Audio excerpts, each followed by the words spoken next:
এই ভিডিওতে তোমাদের বার্ষিক পরীক্ষার বিজ্ঞান বিষয় নিয়ে আলোচনা করব। শিক্ষার্থী, এই প্রশ্নটি তোমাদের বার্ষিক পরীক্ষায় স্কুলে আসবে কি না বা কতটুকু অংশ আসতে পারে সেই বিষয়টি আমি ভিডিও শেষের দিক দিয়ে বলে দিব।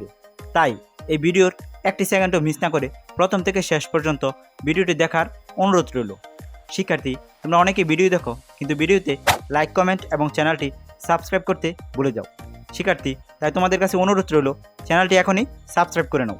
শিক্ষার্থী, এখন তোমাদের প্রশ্নটি দেখাবো, পরবর্তীতে উত্তরটি দেখাবো। তাই আর কথা না বাড়িয়ে চলো প্রশ্নটি আগে দেখে নিই। শিক্ষার্থী, প্রথমে নৈবিতিক অংশ। এখানে মোট 15টি নৈবিতিক থাকবে। তার পরবর্তীতে তোমাদের থাকবে হচ্ছে এক কথায় প্রকাশ। এখানে এক কথায় প্রকাশ রয়েছে 10টি। শিক্ষার্থী, পরবর্তীতে খ বিভাগ। খ বিভাগ হলো সংক্ষিপ্ত প্রশ্ন উত্তর। এখানে মোট 10টি সংক্ষিপ্ত থাকবে। প্রতিটি প্রশ্নের উত্তর লেখা লাগবে। প্রতিটি প্রশ্নের জন্য তুমি 2 মার্ক করে পাবে, অর্থাৎ 10 দুগুণে 20। শিক্ষার্থী, পরবর্তীতে গ বিভাগ। গ বিভাগ হলো রচনামূলক প্রশ্ন দৃশ্যপট বিহীন। এখানে মোট 5টি প্রশ্ন রয়েছে। সেখান থেকে তোমাকে 3টি প্রশ্নের উত্তর লিখতে হবে। প্রতিটি প্রশ্নের সঠিক উত্তরের জন্য তুমি 5 মার্ক করে পাবে, অর্থাৎ 3 পাঁচা 15। আশা করছি গ বিভাগটি বুঝতে পেরেছো। শিক্ষার্থী, এখন আমরা গ বিভাগ নিয়ে আলোচনা করব। গ বিভাগ হলো রচনামূলক প্রশ্ন দৃশ্যপট নির্ভর। এখানে মোট 60টি প্রশ্ন থাকবে। সেখান থেকে তোমাকে 5টি প্রশ্নের উত্তর লিখতে হবে। প্রত্যেক নঙে গিয়ে তুমি 2টি প্রশ্ন পাবে, এক ক এবং খ।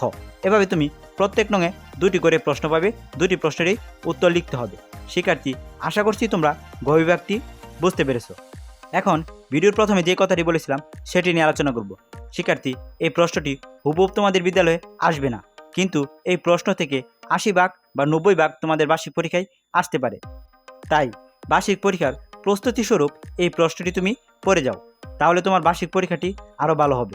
শিক্ষার্থী, আমি এখন তোমাদের নৈবিতিক অংশের উত্তর দেখাবো। এখানে মোট 15টি নৈবিতিক প্রশ্নের উত্তর রয়েছে। নিচে এক কথায় প্রকাশ রয়েছে 10টি। আশা করছি প্রশ্নটি বুঝতে পেরেছো। যদি প্রশ্নটি বুঝতে পারো তাহলে তোমার কাছে একটি অনুরোধ রইল, তুমি অবশ্যই চ্যানেলটি সাবস্ক্রাইব করে নাও।